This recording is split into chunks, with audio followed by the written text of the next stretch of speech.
Hello, my name is Brian Clowdus, and I'm the founder and executive artistic director of Serenbe Playhouse. 2.5 years ago, I made my first visit to Serenbe, and immediately I knew this is a place I wanted to start a professional theater. Originally born and raised in Alabama, having lived in Massachusetts, New York, and Japan, I was really hungry to get back to my Southeast roots. So before grad school, I made my visit and said, hey, I want to start a theater here. I sent an email to info@serenbe.com, and the rest is kind of history. You never know what you're going to get at Serenbe Playhouse. Each performance is in a different location. You might find yourself at a treehouse in the woods for the children's production, or in a courtyard for the main stage productions, or in a pavilion for a gala event.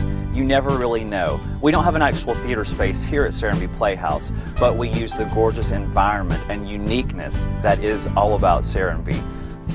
For our first season, we produced The Jungle Book for kids, Shakespeare's R&J, a modern adaptation of the classic tale Romeo and Juliet, and also John and Jen, a two-person musical.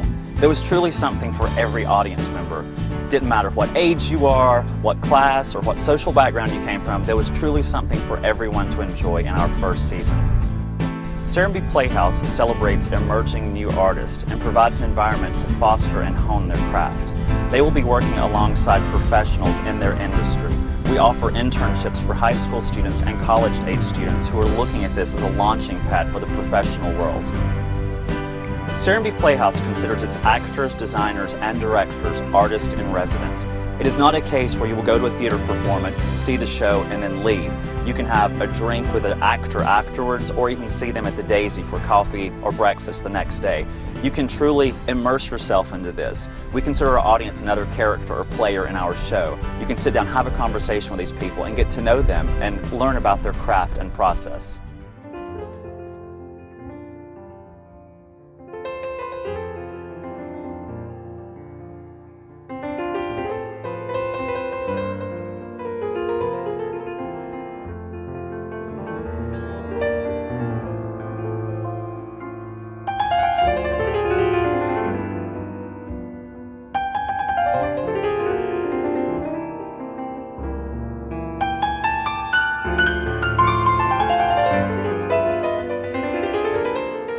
Serenbe Playhouse is supported through our ticket buyers, our in-kind donations, our corporate sponsors, and our foundation support.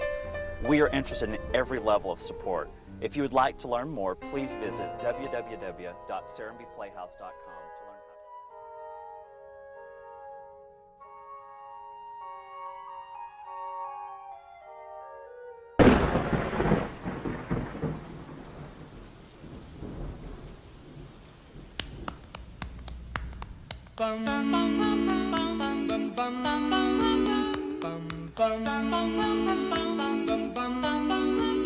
Mr. Sandman, bring me a dream.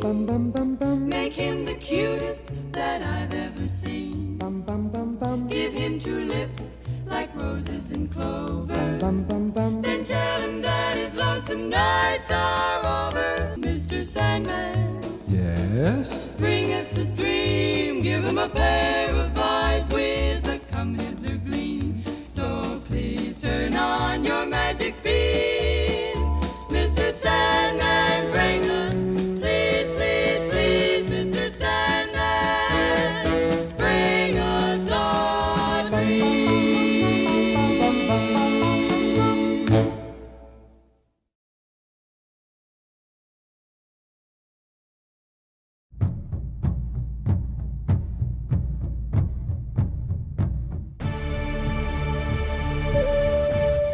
You have the power to rule your own life.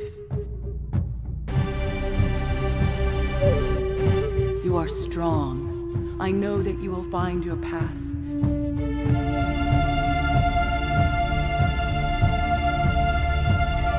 The winds of war have been blowing long since before you were born.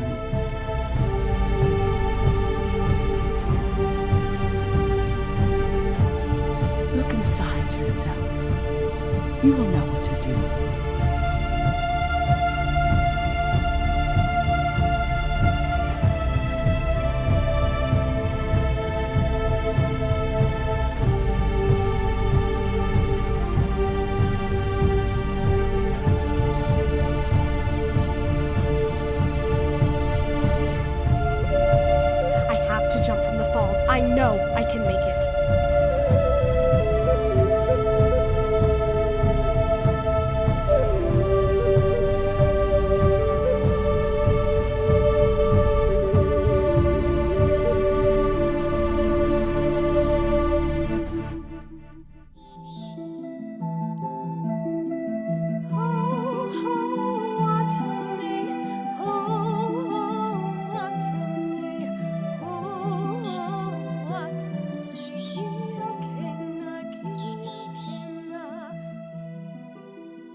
So Titanic has been a show I've dreamed about doing for years in Serenbe.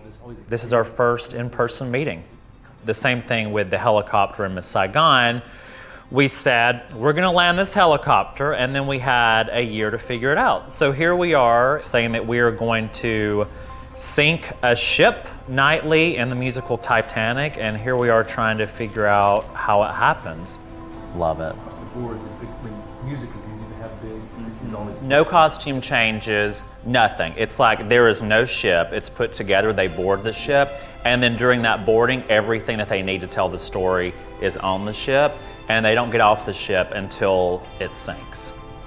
Cool. I mean, I know it's a lot, but I think it's totally possible. Totally. And then when it crashes, for my head, the same way it was put together, it comes apart kind of in pieces. So that way, by the very end, we're left with the same picture that we had at the beginning. Every show I feel like we've worked on has been like bigger and better. Right now it's just mostly research, and we've had some discussions about the overall concept and Brian's vision.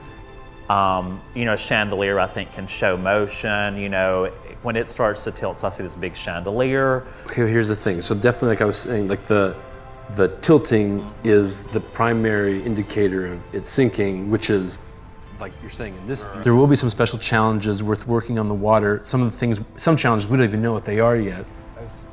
This is the biggest thing we've really done there, and it's going to take an amazing amount of support from everyone involved in this. When you're going to uncharted territory, the main thing is getting all the right people in the room. You want people around you that are going to enhance your vision, because it is a collaborative effort.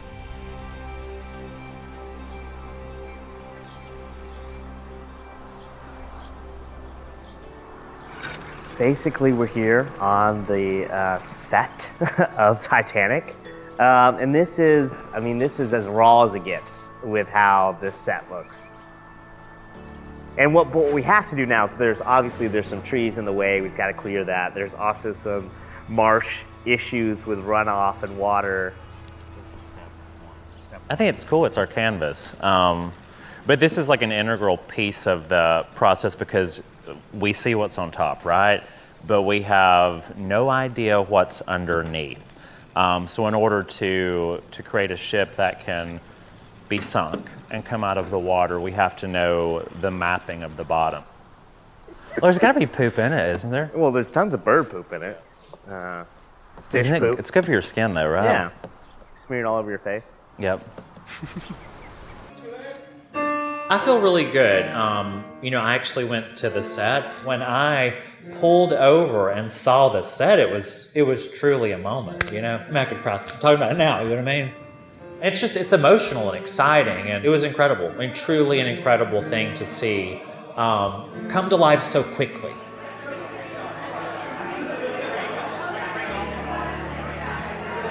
For our first rehearsal, I walked the cast through what's going on in my head.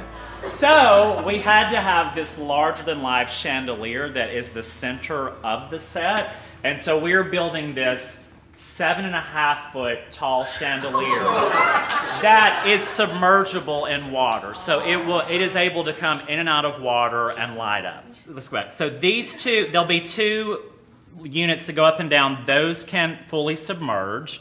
And then this unit will come together and this will break apart and submerge as well. And then we talked about safety things, really getting an understanding of what they're capable of and what they feel comfortable doing. We haven't finished all the things. So if you're like, hey, where is this emergency exit or where is this ramp to get me out of the water? We're still building those things. So don't worry, have no fear, like those things are gonna be put in place. We're going to be trying to get some stills of kind of the drama that happens with the sinking of the Titanic. We've been told many times, if you're uncomfortable getting into the water, then please don't go out for the show. But I think today will finally set in about the level of that commitment that we've all made to getting wet for this show. I have complete blind trust in Brian Clowdus and the whole team. And so I'm not nervous. I'm super thrilled. The crew will really have figured out how it all balances. I like that I can't see that. That I can see there's We something under the can't. water. We've hit the ground. Ah, gotcha. If you would have caught me before yesterday, I would have been a nervous wreck. But today, I'm in a good place. So.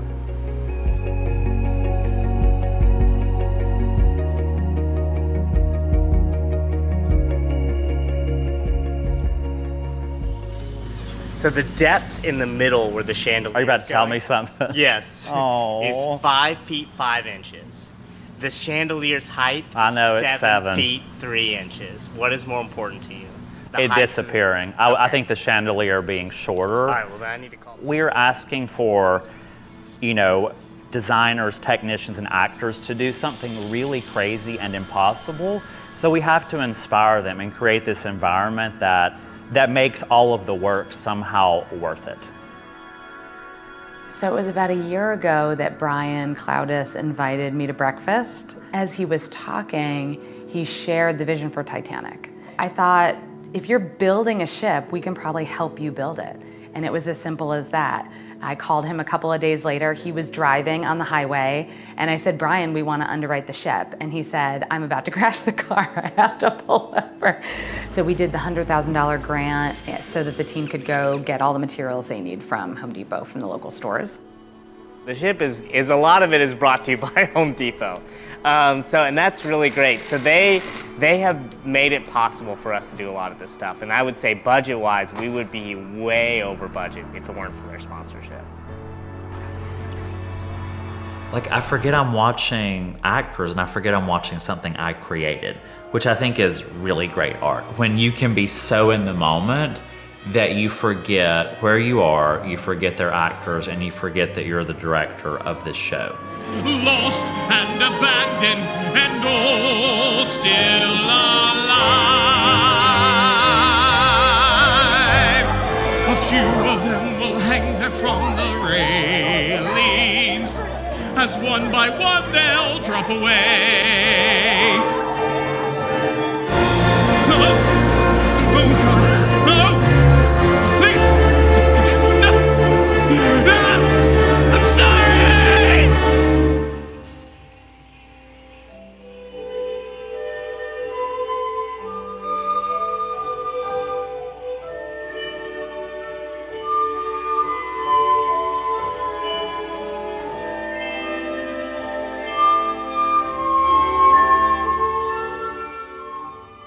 When you don't really know how you're going to do something, the concept changes. I think the last piece is the audience, right? And I think that's when it will be worth it, when they come in. Because we're doing the show to be a part of other people's lives as much as it's been a part of our lives. It's not sinking the ship, it's the human story that makes this production special.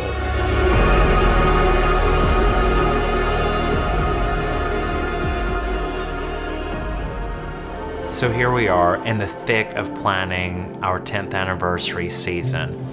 We're scouting fields, glens, some mountains this year, and we are putting together our most dynamic season, and we can't wait for you to see what we have in store.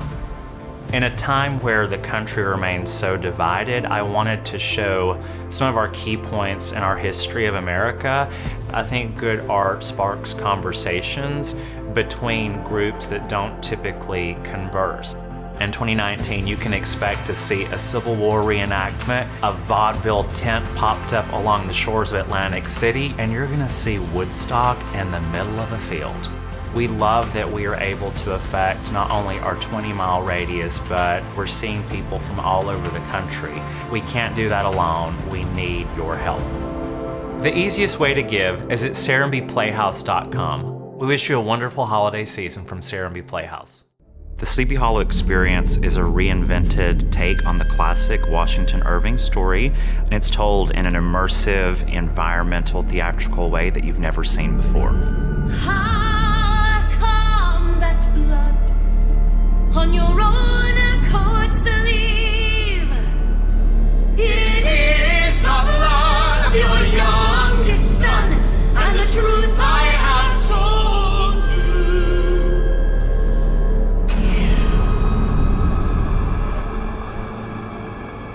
So Sleepy Hollow is a story that's near and dear to my heart. I produced it 4 years in a row in Atlanta, and bringing it to Old Sturbridge Village was the progression of this Sleepy Hollow experience.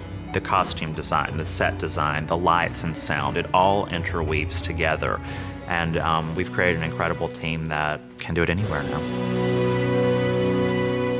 It's magical, it's musical, and you can't miss it. You have to do it at least once.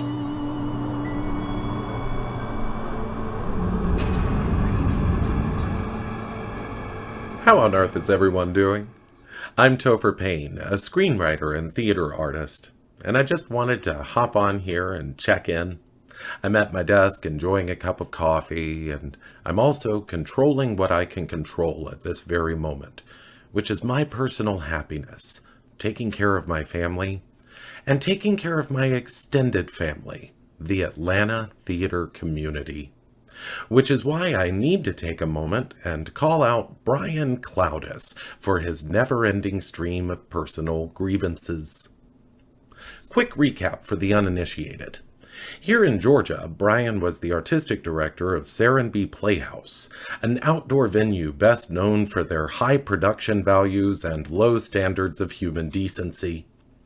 Serenbe was eventually forced to suspend operations due to the shocking number of verified reports of racism, sexism, and hazardous working conditions under Brian Clowdus's leadership. I would encourage anyone watching to learn more. You can simply Google Brian Clowdus racist and while away an afternoon on those search results.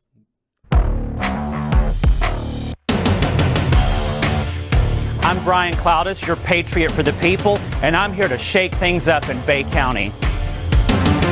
For 3 generations, me and my family have continued to grow deep, sandy roots in our favorite place on earth. The Florida Panhandle is now my forever home. In 2020, unable to sit back silently any longer, I walked into our Bay County Republican headquarters and said, "Hey y'all, I want to volunteer for Trump," and the rest is history. While getting to know the residents of Bay County, I observed a pattern of complaints about corrupt career politicians, people born into politics, buying their way into politics, and creating self-serving policy for themselves, their families, and their friends. It's time to shake things up and get an America First patriot in office, one who is for the people and of the people. I've never run for office before. My family has never run for office, and I'm not looking to become your leader. I'm looking to work my butt off and become your servant. I'm a proud member of the NRA and a proud carrier. I do not support red flagging, and I will fight for constitutional carry here in Florida. I believe in keeping our taxes as low as possible. Too many politicians are out of touch with the wants and needs of their voters, looking for any opportunity to sneak a tax increase on the ballot. Florida is the epitome of freedom. Thank the Lord Governor DeSantis continues to put Florida's freedom first. I will work with a shared vision to make Bay County first, ensuring our freedom no matter how hard the fight. I am your patriot for the people, and I am here to fight to keep America great and make Bay County great again. I have been called to serve, and I humbly ask for your support as I work to become your next Florida House Representative. I'm here to continue the work that President Trump began. And remember what he taught us: politics are best when they're fun and a little irreverent. The party is just beginning. It's time for us patriots to fight and help save our country.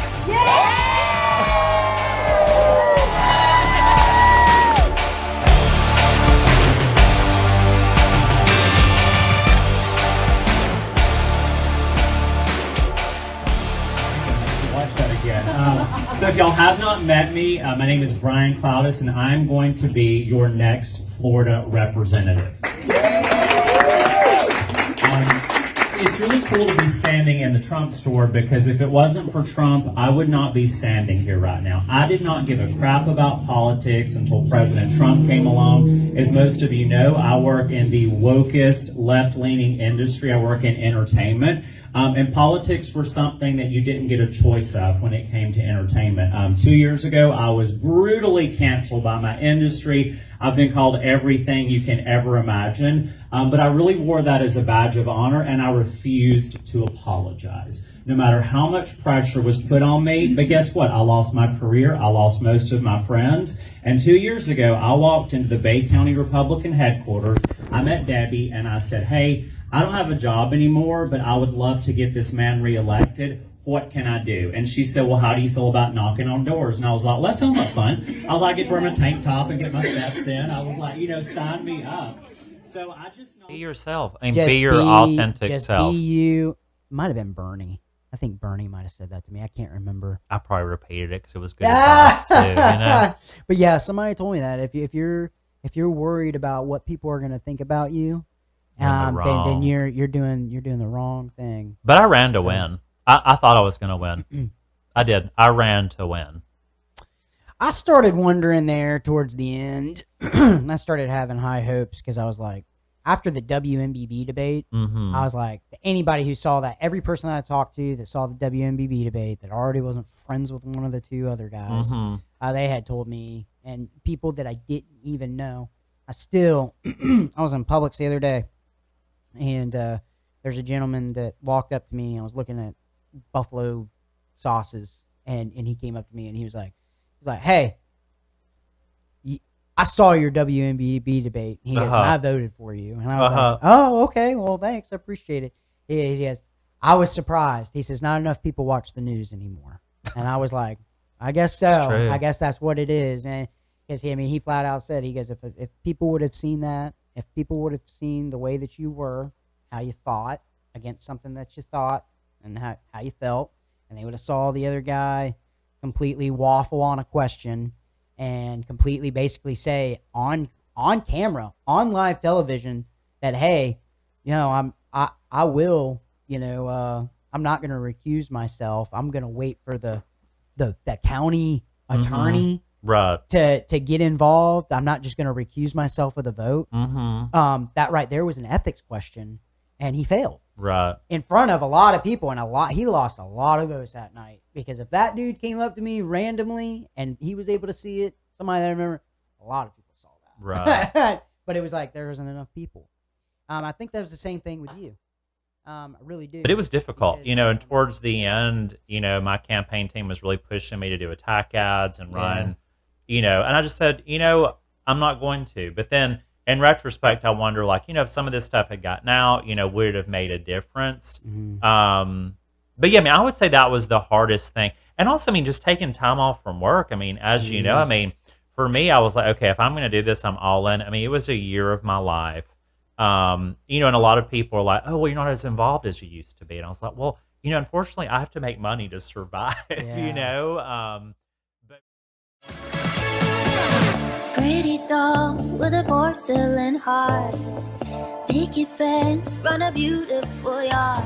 Watch people go by, running round and round, wondering where they all go. What do they talk about?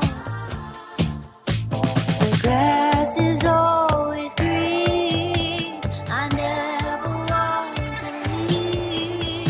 I tell myself that it's a happy world. Found my own little place I can hide.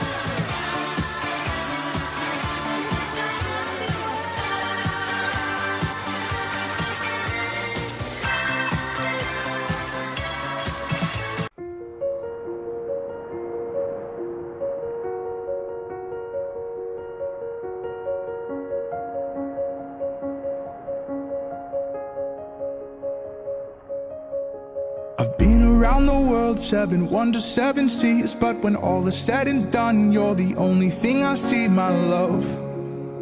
So tell me what you're looking for. You're written in the stories, a living masterpiece. So when all is said and done, why you standing next to me, my love? So tell me what you're looking for. And you said, I don't need a symphony, I just want your voice and a melody. I don't need your diamond rings, I just want your love, stop selling me. I don't need the wind that's underneath your wings, I just wanna know when you're landing. You don't need to be the king, 'cause I just want the last man standing.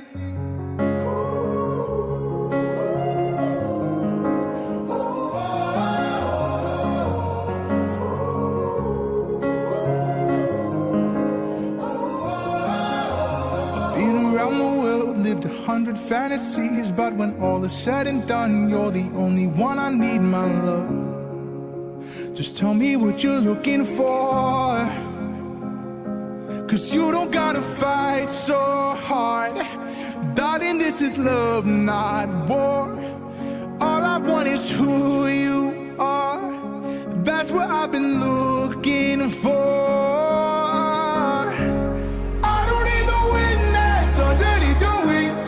I just wanna know when you're landing. You don't need to be the king, 'cause I just want the last man standing.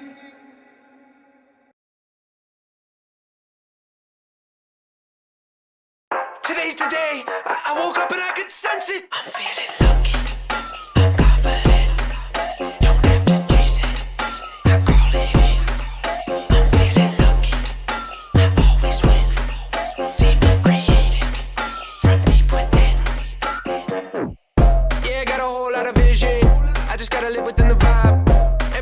got a mission, and mine is to enjoy this ride. Feeling so good, feeling so great, feeling so out of body. Knowing I could, whatever I say, manifest it, I got it. Speak it out, receive it back. Life is good, believe in that. Learn my lesson, back on track. Now here I am. I'm feeling lucky, I'm confident. Don't have to chase it, I call it in. I'm feeling lucky, I always win. Seem to create it from deep within.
My gosh, why would someone even post that? Why you mad? Why you mad? You upset? You upset? Not my fault that life ain't turned out how you said. Not my fault. Now you sad. Now you sad. You a mess. You a mess. Bringing others down when someone tried their best. It ain't cool. Look at you.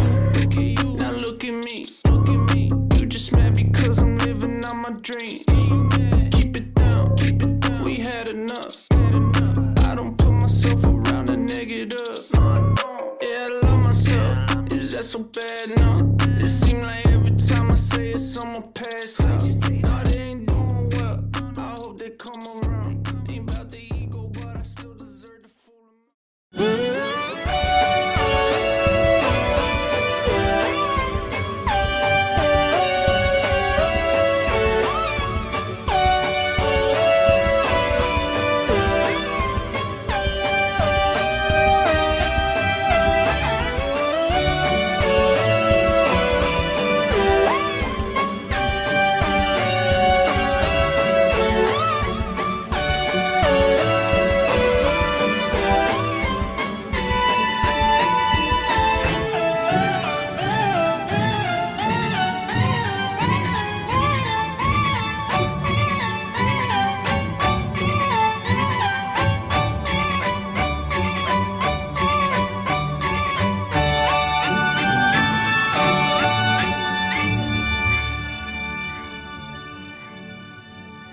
because it's a Brian Clowdus experience.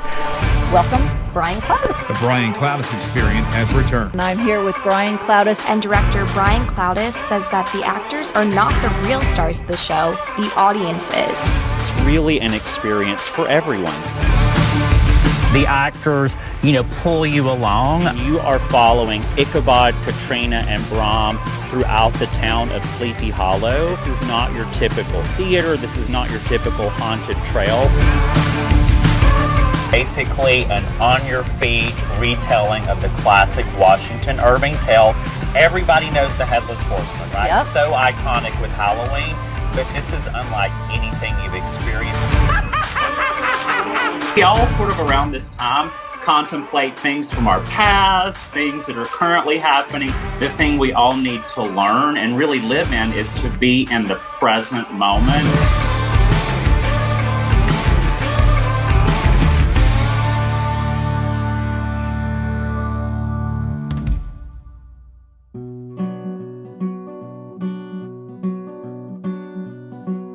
I'm going home to see my mother. I'm going home, no more to roam. I know dark clouds will gather around me.